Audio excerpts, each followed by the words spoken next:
ተዘከረነ እግዚኦ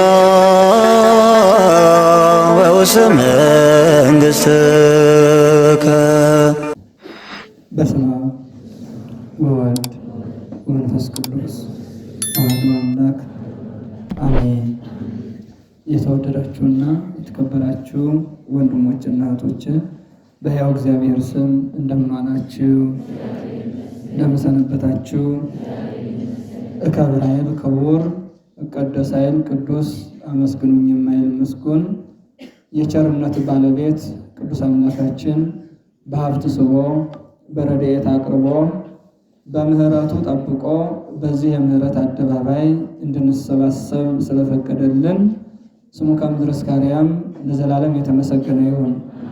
እንዲሁም ስሙን ጠርተን ስሟን ሳንጠራ የማንተዋት የጭንቅ ጊዜ ደራሽ የጨለማውን ዓለም ገፋ ወደ ብርሃን ዓለም እንድንሸጋገር ያደረገች አቁራሪተ መዓት አምጻኢተ ምሕረት ወላዲተ መድኃኒት መዝገበ ርኅራኄ ቅድስተ ቅዱሳን ድንግል ማርያም የአምላክነት ሕይወት ስም አጠራሯ ስም አጠራሯ ለዘላለም ከፍ ያለና የተመሰገነ ይሁን። ቅዱሳን አባቶቻችን እንደየማዕረጋቸው መጠን ስም አጠራራቸው ለዘላለም ከፍ ያለና የተመሰገነ ይሁን።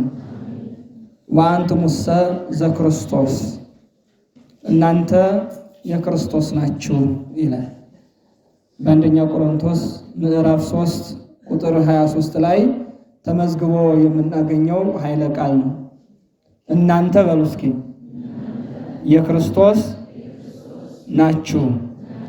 ከሁሉም በላይ የክርስቶስ መሆን ይበልጣልና እነዚህን የቆሮንቶስን ሰዎች የሚበልጠውን ዓለም አሳይቷቸዋል። የክርስቶስ ስንሆን ዓለማችን ክርስቶስ ነው፣ ምግባችን ራሱ ነው፣ ሕይወታችን ራሱ ነው፣ ሞገሳችን የመጨረሻውን ሕይወት ወርሰን የምንኖረው በእርሱ ስለሆነ እናንተ የክርስቶስ ናችሁ ብሎ በዚህ በሚጣፍጥ ኃይለ ቃል ያስተምራቸዋል። እንደምታውቁት እነዚህ የቆሮንቶስ ሰዎች በብዙ መንገድ የተጠቁ ናቸው። በብዙ መንገድ የተጠቁ ናቸው። አንደኛ ልሳን አጥቅቷቸዋል። ልሳን ማለት ቋንቋ፣ በቋንቋ ተከፋፍለው በጣም የተቸገሩ ሰዎች ነበሩ በጊዜያቸው። ይሄ ብቻ አይደለም፣ ዘር ከፋፍሎ በጣም አስቸግሯቸው መካከላቸው እኔ እንመጣበታለን። ይሄ በጣም በጥጧቸው ነበር። ይሄን ተመልክቶ ጥቅልል አድርጎ እናንተ የክርስቶስ ናችኋል። ሌላው በውስጥ ዝሙት አጥቅቷቸዋል። በተለይ እነዚህ የቆሮንቶስ ሰዎች መጥው ለሰይጣን እስከመባል ደርሰዋል። እንዲህ አይነቱን ለሰይጣን አሳልፋችሁ ስጡት ማለት ለቀኖናው ስጡት ብሎ እስከ መገሰጽ ደርሷል ቅዱስ ጳውሎስ። ይህን የራሱን አካል እስከ መድፈር የደረሰ በዝሙት የተቀጣጠለ ለምን ይሆናል ትዳርም ይፈትናቸው ነበረ። ሚስቶቻቸውን እያሹ እስከ መግደል ድረስ ደረታቸውን እያሹ ከዛችም ሂዶ ለመለጠፍ እንደ ስቲከር ለመሆን ሚስቶቻቸውን ሌሊት አልጋ ላይ እያሹ እስከ መግደል። ይኸው ሚስቴ ሞተች ምን ትለኛለህ ታዲያ ብቻህን ኑር ነው የምትለኝ ብሎ ቅዱስ ጳውሎስን አጣብቆ ለመያዝ ማለት ነው። ከዚህ ይሰውረን። ለተንኮል ማለት ነው። ለከይሰ ጠቢባን እሙንቱ ለክፋት ግን ምኖች ናቸው አለ? ጥበበኞች ናቸው አለ። እንዲህ አይነት ክፋት እስከ መስራት ደርሰዋል ማለት ነው እነዚህ የቆሮንቶስ ሰዎች። ስለዚህ ይህን ሁሉ አስወግዶ ቅድስናውንም እዛው ላይ ይገልጽላቸዋል። የቅድስናውን የርኩሰቱን እንዲሁ ደግሞ በተለይ ቤተ አይሁድና አረማውያን ሁለቱም እንደዚሁ ደግሞ የጎረጥ ይተያያሉ፣ አይስማሙም። በተለይ እነዚህ ከአረማውያን ወገን የመጡት በሰል ይላሉ።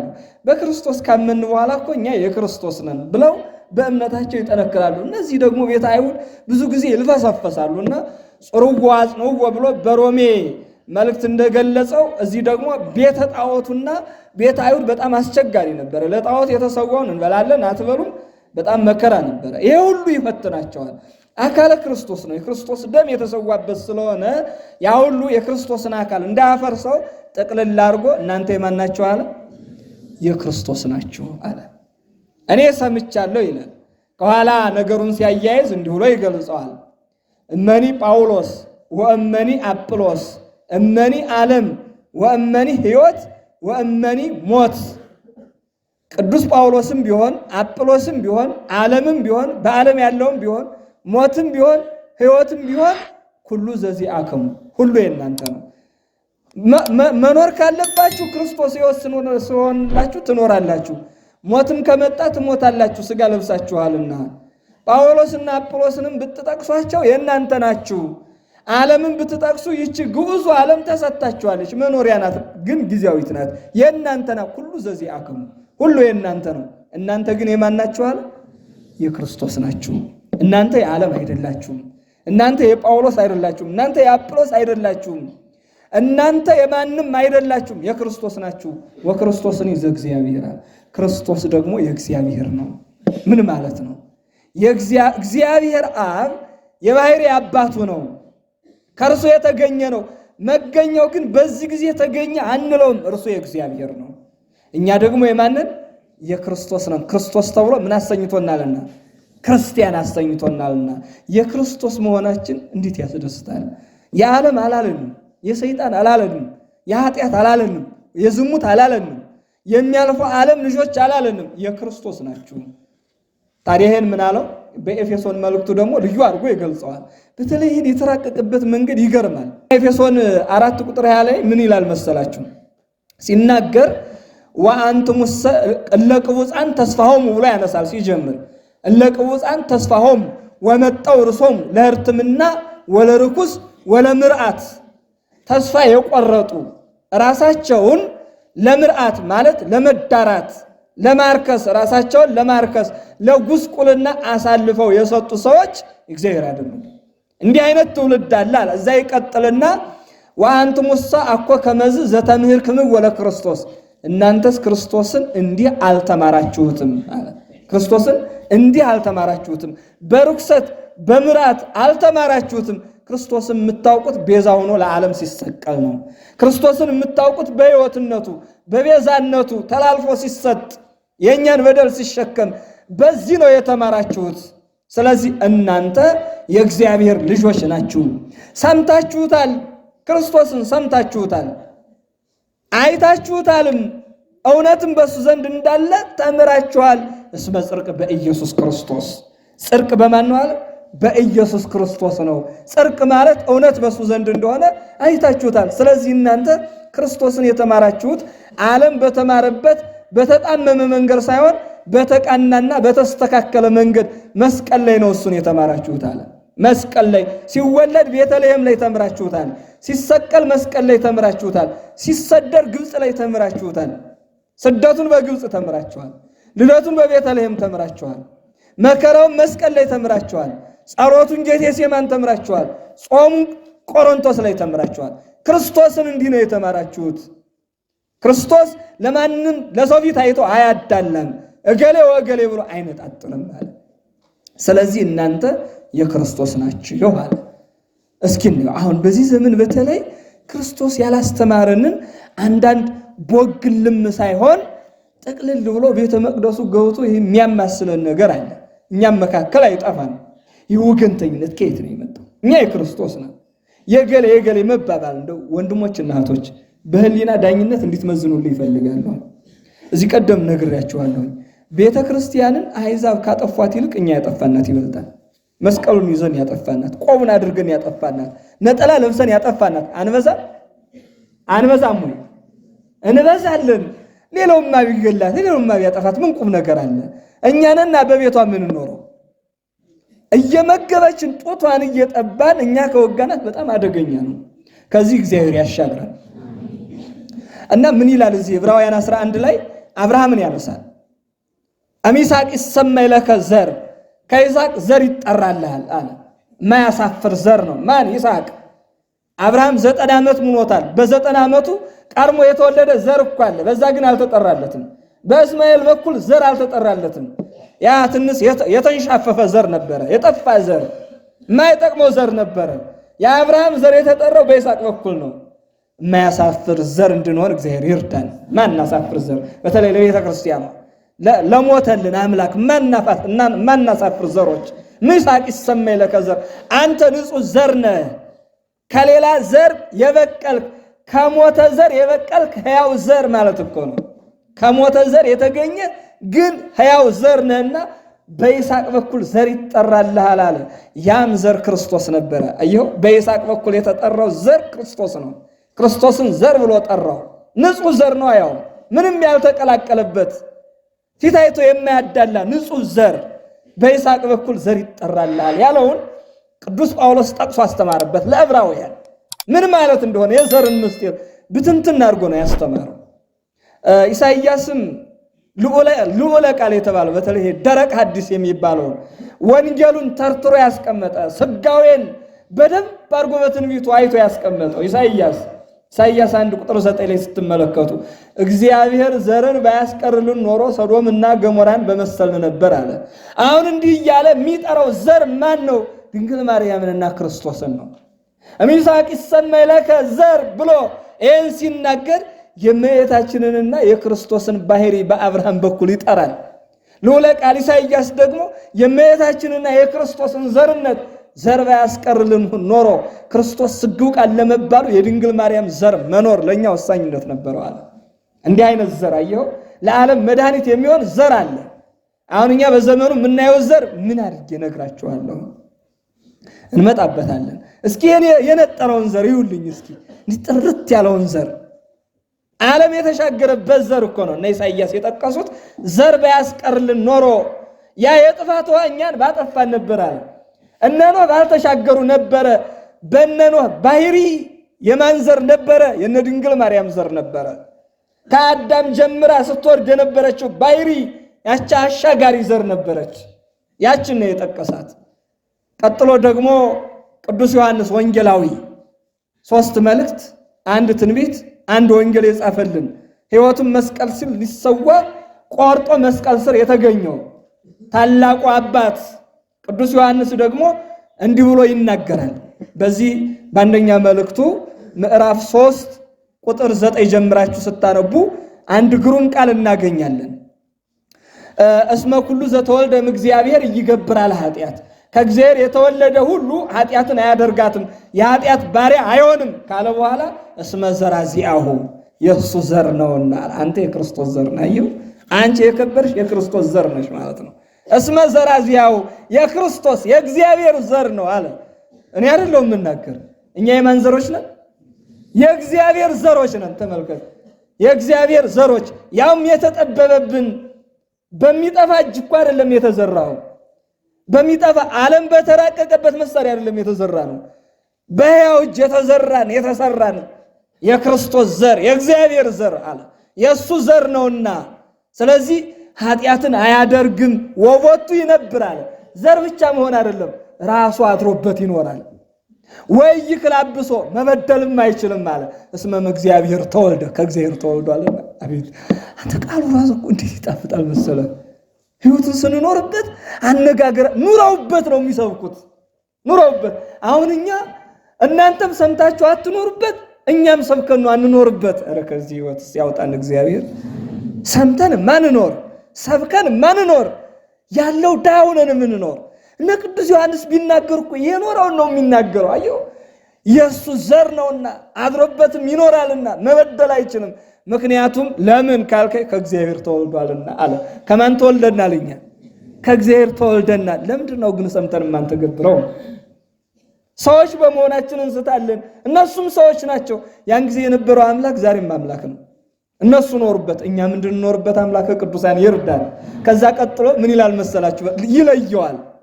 ወበዝንቱ እሙራን ወእቶሙ ደቂቀ እግዚአብሔር ወደቂቀ ጋኔን አለ። በዚህ የእግዚአብሔር ልጆችና የጋኔን ልጆች ተለይተዋል አለ። የማንና የማን ልጆች? የእግዚአብሔር ልጆችና የጋኔን ልጆች። እኛ የማን ልጆች ነን? የእግዚአብሔር ልጆች ነን። እያችሁ የእግዚአብሔር ልጆች የእሱ ዘር ተብለን ተጠርተናል። በጣም የሚገርም እኮ ነው። ለየው። በዚህ የታወቁ ናቸው። ቅዱስ ዮሐንስ የእግዚአብሔር ልጅ ነው አለ። የእግዚአብሔር ዘር የእግዚአብሔር ልጅ ነው አለ። ያች ግን እንዲቆረጥ ያደረገችው የጋኔን ልጅ መሆኗ በዚህ ይታወቃል ይላል ሊቃውንት ሲያራቅቁት። የጋኔን ልጆች በዚህ ለዩአቸው፣ በክፋት መንገድ የሄዱትን። እኛ ግን የእግዚአብሔር ልጆች ነን አለ። በዚህ የታወቁ ናቸው። ታዲያ መጨረሻውን ጠቅለል ሲያደርገው እንዲህ ብሎ ይጠቀልለዋል።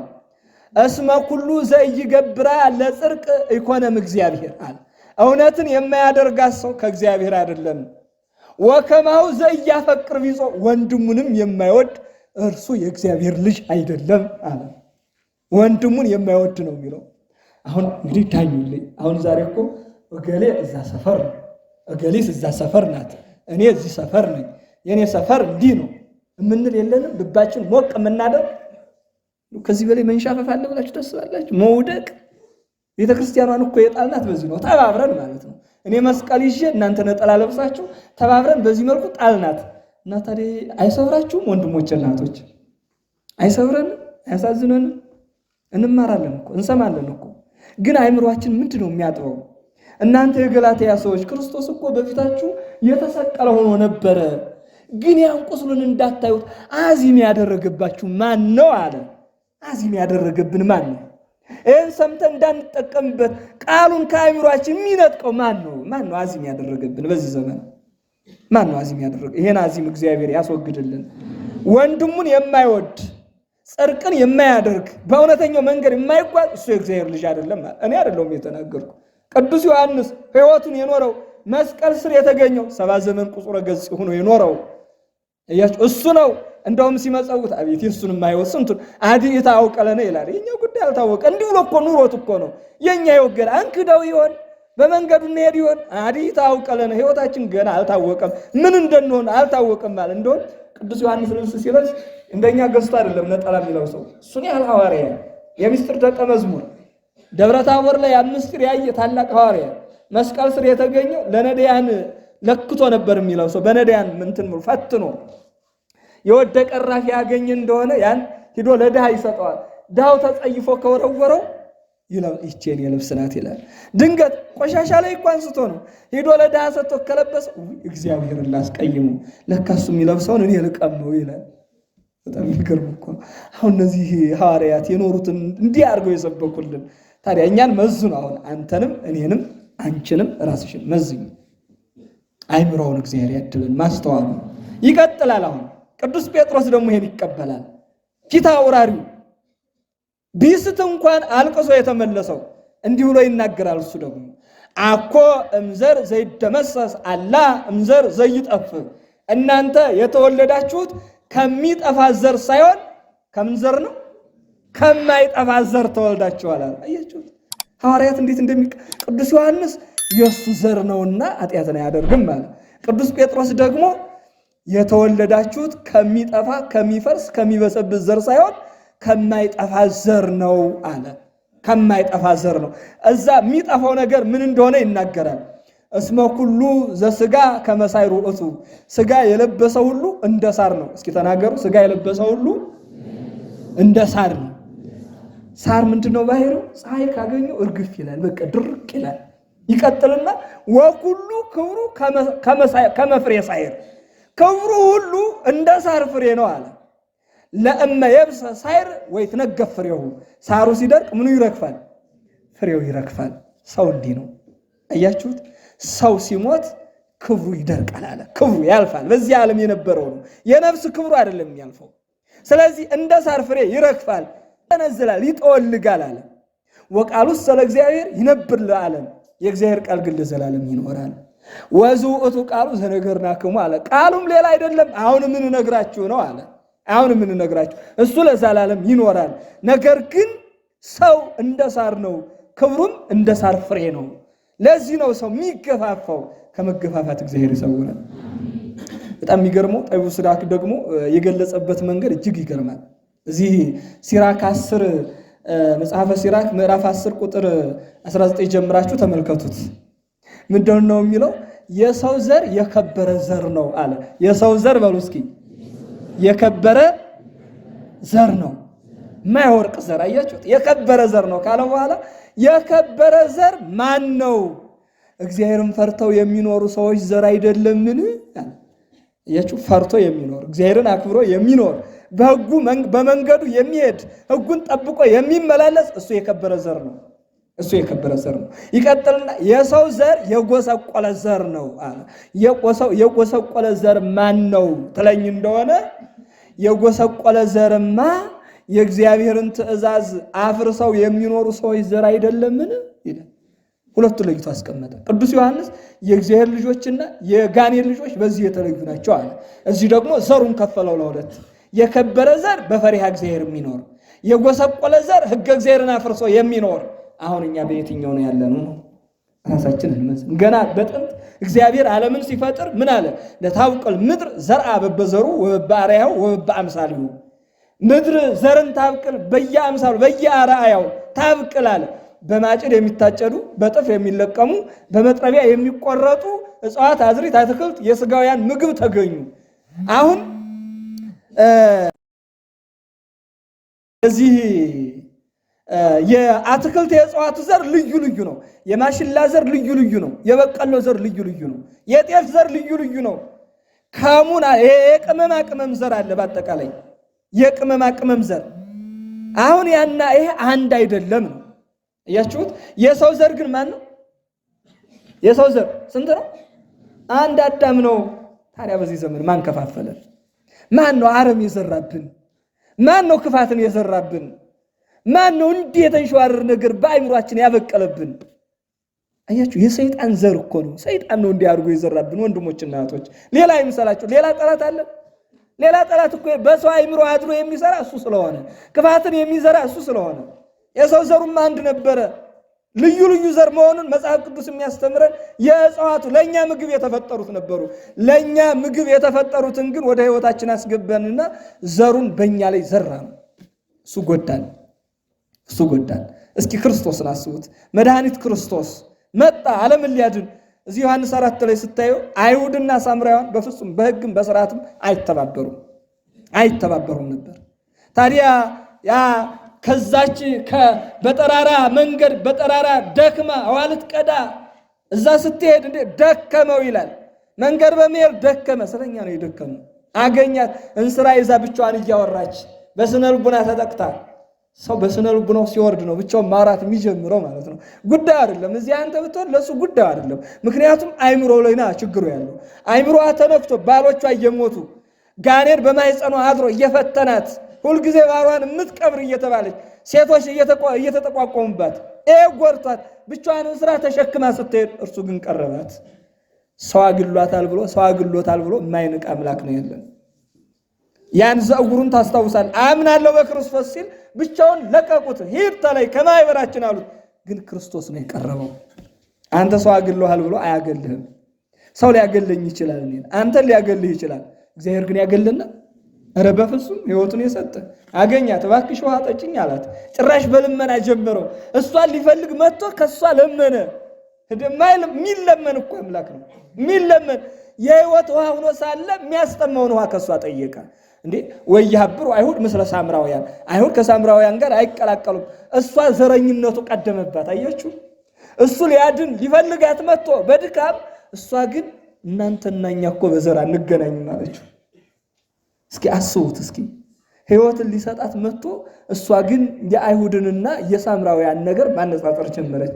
እኔ የምጠይቅሽ ከሚያስጠማ ውሃ ነው። እኔ የምሰጠው ውሃ ግን ለዘላለም የማያስጠማ መሆኑን ብታውቂ ኖሮ እኔም በጠየቅሽ ነበር አላት። እንግዲያው ሳችቶኛል፣ ከሱ ከማያስጠማ ውሃ ስጠኝ አለችው። አያችሁ፣ አሁንም ቶሎ ብላ ቅንጥሳ ላይ ወደ ምኗ ወደ ጥቅሟ። ሰው ጥቅመኛ ነው። ሰው በጥቅም ይታለላል። እግዚአብሔር ግን ራሱን አሳልፎ ለኛ ሰጠ። ስለኛ ጥቅም እሱ ደቀመ ማለት ነው። እሱን እንየው እስኪ፣ መስቀል ላይ እንየው እስኪ። እሱን ያየ ክርስቲያን እኮ አይወርቅም። ከዛ በኋላ እንግዲህ አስተማራት፣ ነገራት። ባልሽን ጠርተሽ ነው ያለ። ያው ታሪኩን እናንተ አንቡት። መጨረሻ እንስራዋን ሰብራ ጎረቤቷን ጠርታ ነው የመጣችው። አያችሁ፣ ዘር ቢከድበው ኖሮ ክርስቶስ እኮ እነዚህ አይሁድ ሳምራውያን ቅልቅሎች ናቸው፣ ለኔ አይጠቅሙም ብሎ ቢተዋቸው ነበር። ግን እኮ እንደ መድኃኔ ዓለም እያሉ እኮ ነው የመጡት። እነዛ መንደርተኞቹ ሰብስባ ስታመጣቸው አንቺ ስለነገርሽን ሳይሆን የዓለም መድኃኒት መሆኑን እኛ አይተን አምነንበታል። እንዲህ አይነቱን ልቡና እግዚአብሔር ያድላል። በቃ ነው መሰበር ማለት። ሰብራ መጣቻቸው። መጀመሪያ የጀመረችው ግን እንስራዋ ከላዩ ላይ የተሸከመችውን እንስራ ነው ሰብራ የሄደችው። ሰብራ ስትሄድ ሌሎቹን ሰብራ መጣች። እነሱ ሲመጡ ደግሞ አይተን አምነንበታል። እኛ እኮ እያየን ማመን አቃተን። እያየን ቤተክርስቲያኗን ማመን አቃተን። እኔ በቃሉ ብቻ እያስረዳው ልሂድ። ውስጥ ገብቶ ምንም ስለምታውቁት ለቀባሪ ማርዳት ነው። እኔ በጣም ግን ማዝነው እዚህ እኔ ላጠፋ እችላለሁ፣ ወንድሜ ሊያጠፋ ይችላል፣ እህቴ ልታጠፋ ትችላለች። በአንድ ሰው ጥፋት ግን ሁሉም መፈረጃ ይቻላል። እኔ እነገሌ ስለሆንኩ እነገሌ ስለተባበሩብኝ እንዲወደቁ በፍጹም እህቶችና ወንድሞች በዚህ እንዳትሸወዱ። እናንተ የክርስቶስ ናችሁ፣ እኛ የክርስቶስ ነንና በክርስቶስ አካልነት ኑረን ሁላችንም ንስሐ ገብተን ሥጋው ደሙ ተቀብለን መንግስቱን እንድንወርስ ስሙን እንድንቀድስ የቸርነት ባለቤት አምላካችን ቅዱስ እግዚአብሔር ይፍቀድልን። ያስተማረን የመከረን የገሰጸን የቅዱሳን አምላክ ልዑል እግዚአብሔር ስሙ የተመሰገነ ይሁን። ተዘከረነ እግዚኦ በውስተ መንግሥት